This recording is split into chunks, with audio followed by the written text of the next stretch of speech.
What is this? What is all this? Some kind of news? Holy moly, folks. I sure hope you're all hanging in there with all the walls and floors and stuff you can't escape. I've taken up mind crocheting. It's where you imagine making yarn hats that no one will actually wear, but still only imagine them about halfway done before moving on to a scarf because it's easier. I'm fine though. We're all doing okay. Probably a little bored. The other day, I Googled the word everything, burned through all the porn, finished the porn like a week ago.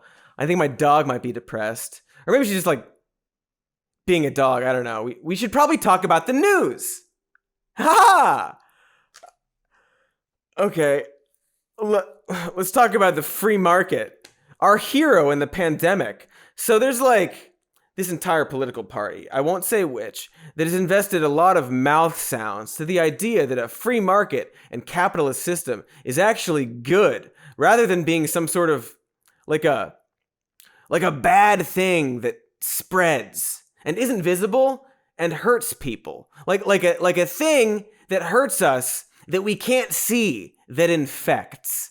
And this newsy dudesy would argue that the best way to assess whether or not a system like capitalism actually works would be to stress test it under, let's say, dire circumstances. Like, if America was a car you're gonna buy, you'd first want to tool that puppy around some steep inclines and muddy dirt roads to see just how well the engine holds up. And if it is, perhaps, an outdated and bad engine that needs to be replaced, I mean, sure, the dealership will get very upset, and honestly, I wasn't actually going to buy the car. But is this really a time for litigation, Toyota?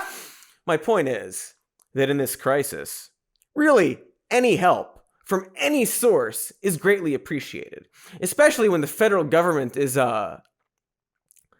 less than satisfactory at the moment. It's a real D- going on in the White House. Now, the virus that we're talking about having to do, a lot of people think that goes away in April. The risk to the American people remains very low. It's going to disappear. One day, it's like a miracle. It will disappear. Now the Democrats are politicizing the coronavirus. And this is their new hoax. So it's reasonable to glom on to the good deeds of CEOs and billionaires and private corporations going out of their way to help with the coronavirus pandemic. But as we talked about in the past with those inspirational stories of individuals helping other people out because of a dystopian system that lacks healthcare and support for the lower class, these tales of charitable moneybags are less heartwarming when you stand back and look at the system that is completely dependent on CEOs and corporations having to choose to help in a crisis. Because for every story about millionaire celebrities donating a fraction of their net worth to coronavirus relief, there are like 10 more examples of how the system is failing. So we thought it'd be a real hoot to go over those examples for your fun. This is fun for you. Let us start with the banks, because they're the most terrible. At the start of April, we got Trump's rollout of the Paycheck Protection Program, which is designed to help businesses with fewer than 500 employees take out loans to continue to pay their workers. But instead of getting the money directly from the government, businesses were required to send their applications to banks themselves. According to the Small Business Administrator Jovita Carranza, this would be an unprecedented public-private partnership, where the banks would get the money and then be in charge of reviewing the applications. A very smart idea that surely won't complicate the situation. I'm sorry, what's that, ear spider? I'm being told that this did, in fact, complicate the situation. Also, yes, I will leave a cup of my blood out tonight. God, good spider. For starters, banks just weren't prepared to handle the flood of businesses, having apparently only received guidance for the system hours before they were supposed to give out loans. Their web pages were broken, and some banks started limiting the employee cutoff to 50 workers instead of the planned 500. So there goes the argument that the private sector is more efficient. Then there was the fact that they are, banks. businesses designed to make money off of other people's desire to have money, because you apparently need money to survive, which is weird, this whole system and thing, we made it up so that we need it to not die. Anyway, one particular bank, a Bank of America, decided that it would be fun to reject any applicants who did not have existing loans with their bank, after everyone pointed out how ghoulish this was and how it kind of defeats the purpose of the whole, plan. They lifted that policy while still rejecting applicants who have any other borrowing relationship with another bank. Now remember, this is a government loan that is supposed to have no strings attached to it. It's supposed to be for everyone who needs it. But by giving the lending power to the banks, it's suddenly, for some reason, become a game of favoritism and corporate greed. Bank of America, a business designed to siphon money off of the poor, shouldn't be in charge of a government loan, because they will use that power to try to make money, because that's what they do. It's like putting a shark in charge of chum distribution, or like a bank in charge of lending government loans. But I guess I'm being naive, considering that there's no realistic way for the government to set up this loan system quickly and during a crisis, and therefore had to outsource it to the banks. Sure, maybe if there was a government system that actually everybody loved and it was very useful, especially to people in rural areas, but really to everybody. And let's say people have been talking for years about extending that service to banking, despite one political party's mission to destroy that system. And let's say that system was struggling during a pandemic, but instead of bailing out that one, they were debating on whether or not to bail out the cruise industry. But anyway, getting a little off track here. My point is, there's no other choice. The government couldn't take care of this banking thing. Just like how the government couldn't do much about dwindling hospital supplies, groceries, and toilet paper. And while we'd be happy to live in a society where all those things were provided by private businesses, it sure seems that this pandemic has reminded us how incredibly vital those private businesses are to basic human life. Except for the toilet paper, because come on, people, you can just jump in the shower afterwards. Or if you have a dog, never mind. Okay, except for the TP, those other businesses are providing things we need to survive. They transcend law and culture and are just basic necessities: food, shelter, water, health. The first stuff you have to find while playing a game like Minecraft. Just real basic stuff. We have a whole pyramid to explain these things to people. And yet, when pushed just a little bit, hospitals and grocery stores are buckling. If you're wondering why that happened, why both medical supplies and food are in short supply, it's for the same reason, which is that these providers were running their business like a business. You see, there was once a time where grocery stores kept months and months of supplies on hand, something that would have prevented the shortages we're seeing now. But thanks to a recession in the 90s and the frankly understandable need to cut costs, they stopped doing that a few decades ago, now carrying only 4 to 6 weeks worth of food. Companies didn't want to spend a lot of money on warehouses and supply trucks and labor, so they downsized all of that. And it wasn't just groceries, but all sorts of retail and supply companies that did this, including hospital supplies, like face masks and protective gloves. As these businesses looked to cut costs, they relied more and more on overseas manufacturers and algorithms designed to optimize efficiency by ordering the minimal amount of product in what is called a just-in-time supply chain. So when the coronavirus hit, food retailers were selling 3 months worth of product in just 10 days, an amount that no grocery chain actually had stored up anymore. And the thing is, as a business, we can't really fault them for operating as efficiently as possible. That's what businesses do. But it just so happens that they are businesses that, once again, supply things we need to survive as a species. So it's kind of odd. It's odd that we live in a country where those basic needs were allowed to be controlled by the private sector, whose main concern is making money and beating out competitors, and that under the slightest bit of pressure, those businesses fail very easily. Now, if you're saying, well, hey now, good Sir News, public hospitals aren't exactly terrific, you're right. They aren't exactly terrific because we haven't been funding them for a long time now. Meanwhile, smaller nonprofit and for-profit clinics and hospitals and practices have fought for years against large private hospitals and companies like Rite Aid and CVS taking over and absorbing them. We haven't paid attention because it was a slow process. The coronavirus is now speeding up. So over time, the government has given less money to public hospitals while private for-profit companies got bigger and bigger. And what's quite interesting is that both sides have been equally blown away by coronavirus. Both private and public hospitals are being hit equally bad. The consequence is that they are now struggling to pool their staff and resources, something we now have to cobble together a plan for. It's a ridiculous free-for-all system for competing businesses that also, for some reason, happen to be essential to our survival as a species. And we haven't even talked about the supply shortage, once again caused by these hospitals and manufacturers running on maximum efficiency for profit purposes.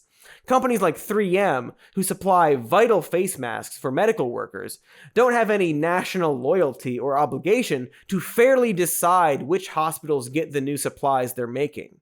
They are a business, which is why Trump has to actually try to threaten them into providing masks exclusively for the United States instead of the global market they serve. We're literally stealing supply shipments meant for other countries because we allowed a system where life-saving medical supplies were distributed with the same mentality as iPhones. Like, don't you think it's a smidge out of sorts that when a German company started developing a coronavirus vaccine, the President of the United States apparently tried to bribe them for exclusive use? And when you think about it, the weirdest part of that story isn't necessarily Trump, but rather that we have a situation where there are companies with the power to sell, for profit, essential life-saving medicine that we have to bargain over.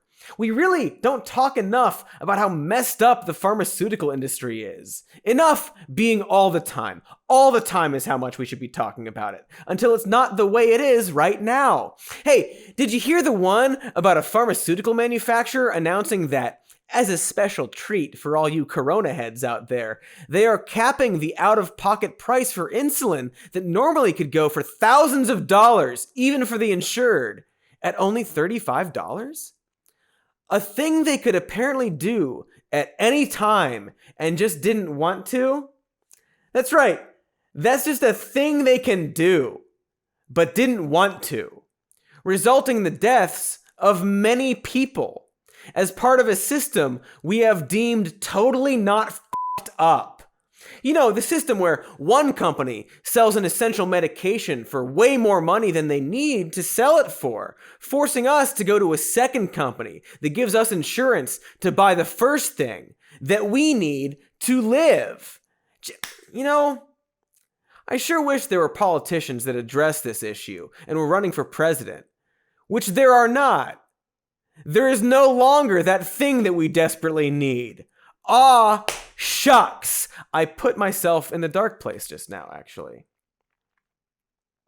Also known as reality. Like, we still have fun things, like snakes and ear spiders and stuff, but we also have this realization that when things really got bad out there, our country buckled under even a little bit of pressure. And now states are being forced to literally outbid each other for life-saving supplies. And while our special handsome big boy is giving them to places that will be electorally advantageous to him in November, it's squarely because the system of capitalism caused a shortage, followed by a relief effort based around having to buy things. And this is the way the government designed it to work. Like, all those face masks and other medical supplies the government is pirating and claiming to have in their emergency stockpile that has already been depleted because of this. The government didn't just take those and hand them out to hospitals. That that would make too much sense. If you're wondering why Trump is saying that he's sending supplies, but states are saying they have to bid for those supplies, well, here's your answer. This product that we're moving is primarily a commercial product that would enter the commercial system and be distributed through financial business transactions between hospitals and these distributors. So just to clarify, that explains why states say they're bidding like they're on eBay, because the supplies are going to the private sector, and then they have to go there to get the supplies. That's normally how things. That's normally how things work. Yes, that's normally how things work. Thousands of people are dying, but that certainly can't mean we disregard the sweet, sweet foundation of capitalism. And so the government is actually taking their supplies and giving them to companies to then sell to hospitals at their own pleasure, creating a situation where supplies are not given based on the need, but who sweetens the deal the best. That's a fucking crime. Instead of just serving the public during this time of need, we've manufactured a cool way to make some shady-ass Corona bucks. And at least one Republican fundraiser has switched professions, starting a new company specifically selling coronavirus supplies. This good capitalist named Mike Gula, not spelled like it should be, has been very vague about where he actually got the supplies he's now selling. This connected fellow, existing in a world where our president businessman is in charge of handing out medical equipment to companies to sell. My God. It's disgusting what is happening just in the medical field. We haven't even talked about all the other ways capitalism is infecting this already infectious situation, which is why, going back to the start of this, these stories of single millionaires and CEOs doing nice things for people just isn't going to cut it. For every landlord who is very nicely suspending rent, there are 10 more pressing their tenants for cash they don't have. Some of them who happen to be married to the president's wife-daughter. Because the bottom line here is a system where the government has to hope corporations will do the right thing, where the government is at the mercy of CEOs. That's not a system designed for the people. Any of the people, including the companies. Like, this isn't a particularly relatable take, but the companies shouldn't be obligated to help us. All they want is money, and it's fine. It's the point of a company. I don't need to get a daily email from Verizon telling me how much they care about my family. Mark Cuban, my best friend, shouldn't have to pay for his employees' lunches. They should be able to buy their own lunch with money they have, because they aren't worrying about rent or healthcare or food. The wealthy should be taxed a lot and regularly for the right to not have to chip in during a crisis. And maybe some companies, the ones that provide basic life needs like groceries and Star Wars movies, well, they should be a basic utility rather than an entity trying to make a profit. And it's weird that saying this is viewed as extreme. Free groceries? Are you mad, Cody? They will say, those scamps. But ask yourself why we have governments in the first place. Why do we have technological advances? Why do we have progress at all? A government doesn't exist just to make and enforce laws. It's an evolving infrastructure designed to ensure the well-being of its own citizens. Life, liberty, and the pursuit of happiness. Side note, pursuit of happiness was originally property, but they were like, well, we can't ever have property. Let's make it vague. The pursuit of happiness. Anyway, the founding fathers were dicks, but the point is, capitalism is just, it's so ingrained in us that we refuse to advance for the sake of a handful of huge wallets. We fucking love rich people for some reason. But the idea that the rich will somehow save us is a story we've been telling from A Christmas Carol to Batman. No, Bruce Wayne shouldn't have to dress up like a rubber gargoyle and fight crime. he should just pay more taxes so that Gotham can have essential welfare services and perhaps renovate their asylum. Scrooge shouldn't be pushed to charitable acts by time-traveling ghosts, but rather die and have his body eaten by all the lower-class Muppets, who would definitely eat people if they had the chance. So really, why can't we have a government that actually takes care of people, that provides the baseline resources we need to survive?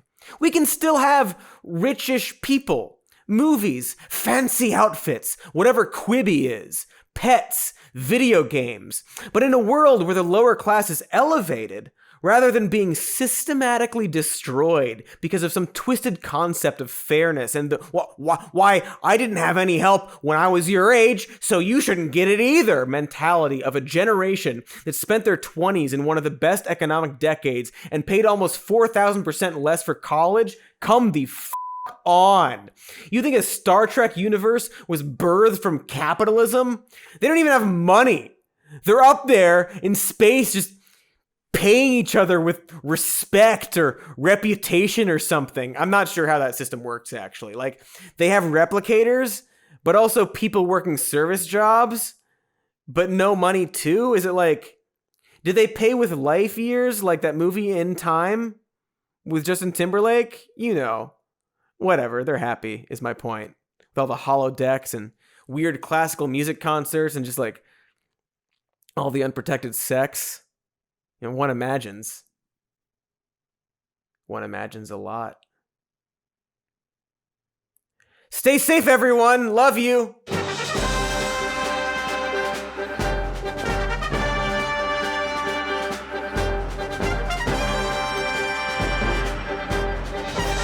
I'm not horny, you're horny. Speaking of horny, like and subscribe. Leave a comment. YouTube stuff. Check out our podcast called Even More News and Patreon, some more news. You know, we're all just whatever.